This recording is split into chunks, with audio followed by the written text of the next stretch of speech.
અરવલ્લીના મોડાસામાં પ્રેમ લગ્ન કરનાર યુવકને માર મારીને યુવતીના અપહરણનો કેસ ગણતરીના કલાકોમાં પોલીસે અભિહત યુવતીને સુરક્ષિત રીતે છોડાવી છે।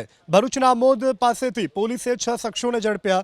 યુવતીના માતા પિતા સહિત સગા સંબંધીઓ સામે નોંધાયો ગુનો। તમામ સામે અપહરણ, ધાડ અને કાવતરાનો ગુનો નોંધાયો છે। તો અરવલ્લીના મોડાસાની આ ઘટના છે કે જ્યાં પ્રેમ લગ્ન કરનાર યુવકને માર મારી યુવતીનો અપહરણનો કેસ પોલીસે અભિહત યુવતીને સુરક્ષિત છોડાવી છે।